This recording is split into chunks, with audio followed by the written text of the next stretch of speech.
소크라테스의 변론 강독을 보고 있었습니다. 여러분, 인생에서 한 번쯤은 플라톤을 공부해야 됩니다. 아시겠어요? 네.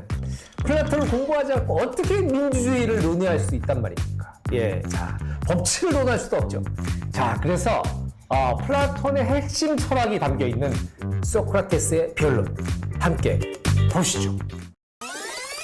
소크라테스의 변론은 자기에 대한 원고의 고발 2에 이어서 이제 자기 변론하는데, 이 번역본으로 보면은 이 번역본이 대체로 한 90페이지 정도가 됩니다. 그리고 자기에게 맞다고 생각하는 형벌을 제의하는 부분이 있고 최후 진술이 있습니다. 그런데 이 소크라테스의 변론은 크게 이제 세 부분으로 나뉘는데, 소크라테스의 자기 변론, 여기서 그 유명한 소크라테스의 말이 나오죠. 너 자신을 알라라든가, 캐묻지 않는 삶은 삶이 아니라든가, 그런 말이 나오는 것이고, 그 다음에 자신에게 맞다고 생각하는 형벌을 제의하는 부분, 여기 이제 두 번째 부분인데요. 여기에서 소크라테스 자신이 생각하는 소크라테스 철학의 핵심적인 내용이 여기에서 거론됩니다. 그 다음에 마지막에 우리 인간이 더 나은 삶을 사는 방법은 무엇인가? 그리고 이렇게 내가 생각하기에 난 이렇게 살았는데, 이렇게 살아서 죽은 다음에 더 나은 운명을 내가 맞이할 수 있을 것인가? 이런 것에 대해서는 난 잘 모르겠다. 그런데 나의 영혼은 소멸되지 않는 것이니까, 영혼은 불멸하는 것이니까, 이승에서 잘 산 사람은 죽은 다음에도 좋은 곳으로 가게 될 것이다. 그런데 그건 역시 신만이 알고 있는 일이다. 이렇게 이야기를 합니다.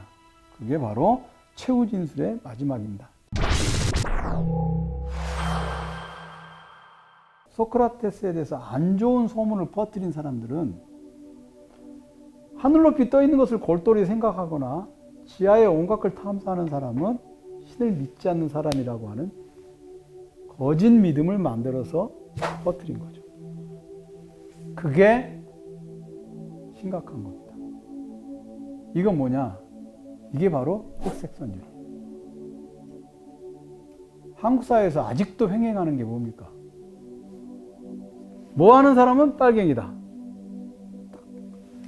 한국에서 빨갱이 그러면요, 아테나에서 신을 믿지 않는 사람이다라는 것보다도 훨씬 더 강력한 사회적 비난이 됩니다. 그런데 한번 그걸 제가 그래서 예를 들어서 말씀을 드린 거예요.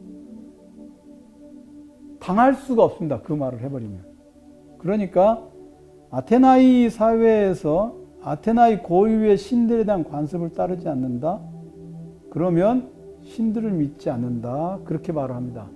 그럼 신들을 믿지 않는다는 것은 뭐냐면, 우리는 그것도 있어요. 제가 천주교 신자인데 남들하고 밥을 먹을 때 이렇게 성호경을 긁는다든가, 그렇지 않고 그냥 가만히 앉아서 먹을 수도 있잖아요. 마음속으로 기도하고 먹을 수 있잖아요. 그러면 사람들한테 제가 천주교 신자예요. 그래서 몰랐어요. 천주교 천주교 신자인 척 아무도 안 하더니 막 이렇게 말할 수도 있잖아요. 그러면 마음속으로 열심히 믿죠 뭐. 그렇게 말해도 되잖아요. 그런데 그거는 그런 방식으로 자신의 신앙을 표현하는 것은 말 그대로 16세기 이후에야 생긴 관습입니다. 옛날에는요, 정말 말 그대로 옛날에는 자기가 신을 믿는다 그러면 신을 믿는 사람이 행해야 할 행동이, 공적인 영역에서 행해야 할 행동의 순서들이 쫙 있었어요. 재물을 바치고 뭐를 하고 하는 게 있어요. 그런데 신을 믿지 않는다라고 하는 말은 어떤 의미냐? 소크라테스는 아테나이 사람들이 신을 믿는 사람이 행해야 하는 공식적인 행동들을 하지 않는다. 그러니 신을 믿지 않는다. 이렇게 얘기가 된다. 그 말입니다. 여기에서 이것을 바탕으로 뭘 생각하느냐? 나쁜 놈이라고 생각을 하는 거예요. 나쁜 놈이라고 생각하게 되면 바로 소크라테스를 이 사회에서 없애야 되겠다고 생각을 하겠죠. 즉 소크라테스를 이단이라고 생각을 하든 아니면 다른 종교를 믿는 이교도라고 생각을 하든 간에 어쨌든 저놈은 우리하고 함께 어울려 살 수 없는 놈이다. 했다고 생각을 하겠죠. 소크라테스가 이런 고소에 대응하는 전략을 보면 발뺌을 하질 않아요. 나 그랬다. 이렇게 얘기를 해요. 충분히 사형을 받지 않을 수 있는 방법이 있었어요. 그것도 뭐 탈법과 편법과 불법이 아니라 그런 합법적인 방식으로 하지 않을 수 있는 길이 있었는데도 불구하고 소크라테스는 대담하게 자신이 한 일들에 대해서 수긍을 하고 그것을 밀고 나갑니다. 도대체 왜 그랬을까? 그냥 내 인생도 다 산 것 같으니까 그냥 막 살아보자 이런 생각을 해서 그랬는지, 아니면 이번 기회에 내가 아테나이 사람들에게 너희들이 지금 믿고 있는 신, 나라가 믿고 있는 신들이라고 하는 게 별것 아니다. 그리고 그거 믿어봐야 니네들은